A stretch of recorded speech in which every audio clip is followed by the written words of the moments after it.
할렐루야, 오늘도 말씀에 큰 은혜 받으시길 원합니다. 고린도 도덕적으로 타락하고 성적으로 문란한 도시였습니다. 이런 고린도의 특성으로 인해서 신조어가 하나 생겨납니다. 코린티아 조마이, 고린도 사람처럼 살아가다 라는 뜻인데요. 어떻게 쓰였냐면 음란하다, 매춘하다 라는 의미로 쓰였어요. 고린도 사람들이 사람처럼 살아가는 게 그런 의미라는 것입니다. 고린도의 성적 문란이 어느 정도였는가? 신전 창기가 1000명에서 3000명 정도 있었다라고 말하고 있어요. 왜 많았나? 그만큼 고린도 사람들의 니즈가 있었다라는 것입니다. 고린도 지방에 이런 잘못된 성에 대한 인식이 교회까지 이제 스며듭니다. 사도 바울이 그래서 무엇이라고 말하는가? 12절 말씀인데요. 모든 것이 내게 가하나 다 유익한 것이 아니요 모든 것이 내게 가하나 내가 무엇에든지 얽매이지 아니하리라. 모든 것이 가능하다. 무엇이든지 할 수 있다. 이게 고린도 사람들의 모토였어요. 내 몸의 즐거움을 위해서 누리겠다는데 그것이 무엇이 잘못됐나? 모든 것이 내게 가하다. 할 수 있다. 그런데 교회 안에도 이런 생각들이 마치 신앙의 성숙함인 것처럼 스며듭니다. 헬레니즘 사상은 영육 이원론입니다. 영혼과 육신이 분리되어 있다. 그래서 육신은 쓸모없다. 영혼은 고귀하다. 거룩하다. 내 영혼이 구원받았는데 육신이 무슨 소용이 있나? 육신은 그냥 마음껏 즐기면 되지 않나? 영혼이 이미 구원받았는데 내 육신은 쾌락을 즐기든 뭘 하든 상관이 없지 않냐? 마음대로 몸을 굴리자. 이런 마인드가 교회에 들어왔습니다. 구원받았으면 내 삶은 어때도 괜찮아. 내가 어떻게 행동해도 상관없어. 구원은 손상되지 않아. 이런 의미였어요. 그래서 사도 바울은 말합니다. 모든 것을 할 수 있다고 해서 다 해버린다면 그것이 그리스도인에게 유익하냐라는 겁니다. 자유와 방종을 오해하게 되면 이런 삶의 태도가 나오게 됩니다. 무엇이든 할 수 있죠. 내 마음대로 하죠. 하지만 이 자유로운 게 아닙니다. 사실은 내 마음대로 한다는 건 진정한 의미의 자유가 아닙니다. 그 행위에 오히려 속박되는 거예요. 내 마음대로 술을 마신다고 생각해 보십시오. 그 행위에 내가 속박되지 않습니까? 내 마음대로 행동해. 난 내 생각대로 할 거야. 그런데 어떤 제재를 당하게 되면은 그거 못 참고 막 안절부절 못하고 자유롭게 행동하는 그 행위가 결국은 나를 그런 사람으로, 그런 테두리에 가두어 버리게 됩니다. 내가 하고 싶은 대로 한다는 거, 그거는 진정한 의미의 자유가 아니에요. 성령의 열매를 보십시오. 마지막이 무엇입니까? 절제이지 않습니까? 스스로가 절제하지 못한다는 거. 예를 들어서 아무리 사랑의 가치가 고귀해도 이 사랑이 절제되지 못할 때 어떻습니까? 연인과의 이제 관계에서 사랑이 절제되지 못할 때 데이트 폭력으로도 나타날 수도 있고요. 스토킹으로도 나타날 수 있습니다. 그리고 또 자녀에 대한 어떤 부모의 사랑이 절제되지 못할 때 자녀가 잘 되기 위해서 편법을 써서라도 밀어주려고 하게 되죠.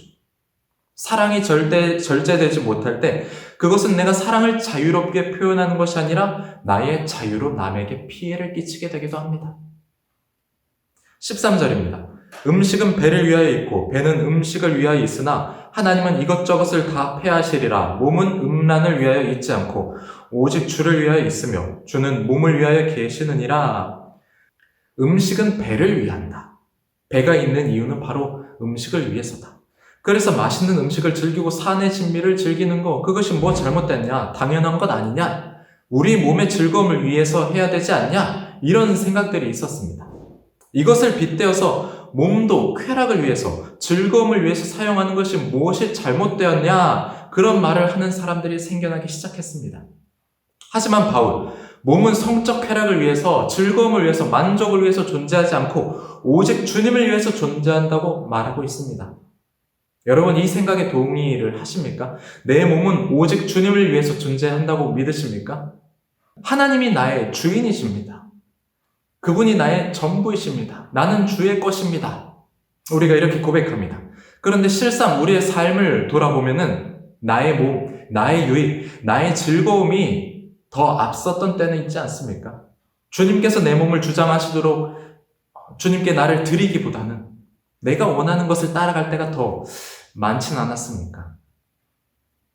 내 몸이 누구 것이냐에 대한 이 분명한 정리가 있지 않으면 우리는 몸을 내 의지대로, 내 생각대로, 내 유익대로 쓰게 됩니다.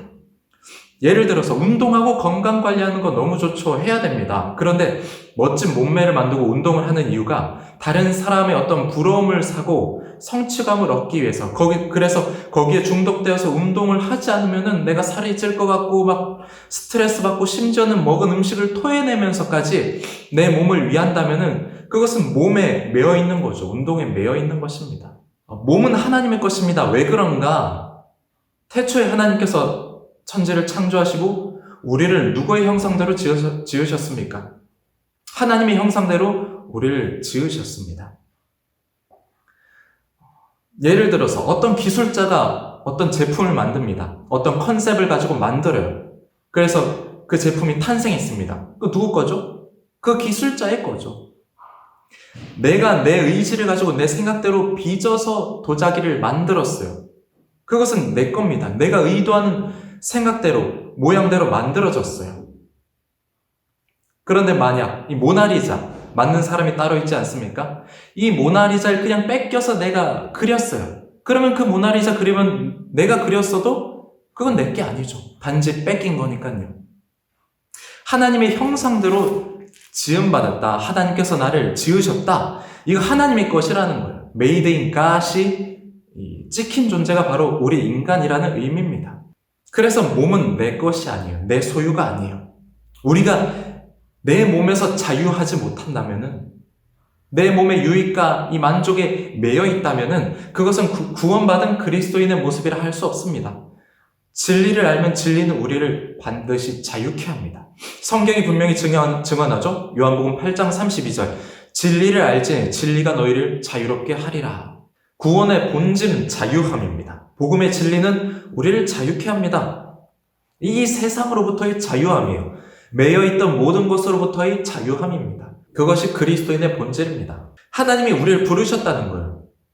우리를 지명하여 부르셨다는 겁니다. 그래서 더 이상 내 몸의 소유는 내 것이 아니고 내 몸도 내 것이 아닙니다. 하나님의 것입니다. 진정한 신앙인, 그래서 내 것을 주장하지 않는 사람이 바로 진정한 그리스도인입니다. 내 것. 내가 가진 것을 주장하지 않고요. 나의 직분을 주장하지 않고요. 나의 자리를 주장하지 않고요. 나의 헌신과 노력을 주장하지 않고요. 나는 하나님께서 하나님의 형상대로 창조된 존재니까요. 내 것이 아니다. 나는 주님의 것이다라고 고백하는 사람들에게, 이런 그리스도인들에게 갈등이 뭐가 많겠어요? 세상 사람들에게 갈등이 많은 이유는 내가 가져야 되는데 못 가지니까 갈등합니다. 내가 올라서야 될 자리인데 못 올라서니까 갈등합니다. 나는 존중받아야 되는데 존중하지 않아주니까 갈등합니다. 불평합니다. 다투게 됩니다.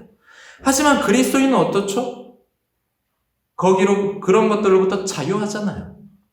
내 것이라고 주장할 만한 게 단 하나도 없다는 것을 아는 그리스도인이라면은, 모든 것이 주님의 것이라는 것을 우리가 고백하는 그리스도인이라면은 세상의 것들로 인해서 세상에서의 이 갈등이 필요가 없게 되는 것입니다. 너희 몸은 너희가 하나님께로부터 받은 바 너희 가운데 계신 성령의 전인 줄을 알지 못하느냐? 너희는 너희 자신의 것이 아니라.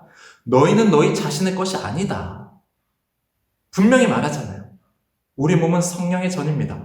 우리 안에 그분의 영이 거하십니다. 이것이 구원받은 그리스도인, 성령받은 성도의 삶이 되는 것입니다. 20절입니다. 값으로 산 것이 되었으니 그런즉 너희 몸으로 하나님께 영광을 돌리라. 아멘. 오늘 이것이 핵심입니다. 값으로 사셨다. 십자가의 피값으로 우리를 사셨습니다. 주님의 십자가가 우리를 구원했습니다. 우리의 의와 공로가 아니었어요. 나의 직분과 나의 노력이 아니었습니다. 나의 헌신과 스펙이 나를 구원하지 않았습니다. 오직 예수 그리스도의 십자가가 우리를 구원했습니다. 나를 세상의 모든 것으로부터 자유케 하셨습니다. 억눌렸던 모든 것으로부터 해방케 하셨습니다. 주님의 피값으로 사신 우리이기 때문에 우리에게 남은 건 이제 하나님께 우리를 통해서 우리 몸으로 영광을 돌려드리는 것, 그것만이 우리에게 남았다는 겁니다. 오늘날 세상은 마치 향락이 가득한 고린도와도 같습니다. 서로 더 가지기 위해서, 서로 더 올라서기 위해서 거짓과 음모가 가득하고 각종 범죄, 성적 타락이 가득하죠. 그래서 우리 그리스도인의 삶이 평탄하지 않습니다. 세상의 가치관들이 시시때때로 우리 삶에 침투해 옵니다. 우리 학교, 직장, 가정에서 우리는 매일같이 세상의 가치관과 싸웁니다. 우리가 어떻게 이길 수 있는가? 세상의 힘과 세상의 지식들이 널려있는 이곳에서 우리가 이길 수 있는 비결은 바로 하나입니다. 십자가로 새롭게 된 존재인 나를 기억하는 것입니다. 세상에서 십자가는 거리낌의 상징입니다. 미련함의 상징입니다. 왜냐하면 내가 사라지는 것이기 때문이에요. 나의 만족이 사라지고 내가 추구하는 것을 버리고 십자가를 추구하는 삶이 당연히 세상이 볼 땐 어리석죠. 네가 올라서야 되는데, 네가 노력해서, 네가 수고해서 만족하고 누려야 되는데 너가 십자가에서 죽었다니, 너의 만족이 죽었다니, 너의 즐거움을 추구하지 않는다니, 이게 어리석은 거죠. 하지만 우리는 세상이 어리석다, 미련하다 여기는 그 십자가로 사는 존재임을 여러분 믿으시길 원합니다. 십자가로 내가 죽고 내 안에 예수께서 사신다는 것을 믿으면, 그래서 나의 몸은 더 이상 나의 것이 아님을 믿으면 우리는 거룩한 하나님의 성전이 됩니다. 그리스도께서 살아 계시는, 누구도 침투하지 못하는 하나님의 거룩한 성전이 됩니다. 우리의 정체성, 고만고만한 정도가 아닙니다. 그저 그런 삶이 아니에요. 세상 제일 값지고 고귀한 정체성을 얻었습니다. 하나님 그분께서 내 안에 들어오셨다는 것, 이거 어마어마한 의미가 아닙니까? 내 몸을 하나님께서 주장하시는데 그것보다 더 큰 의미가 어디 있겠습니까? 그것보다 더 귀한 존재가 어디 있겠습니까? 오늘 이 한날 사도 바울처럼 내 몸은 주님의 것입니다. 이러한 마음으로 고백하면서 살아가시는 우리 성도 여러분들 되시기를 주님의 이름으로 축복합니다.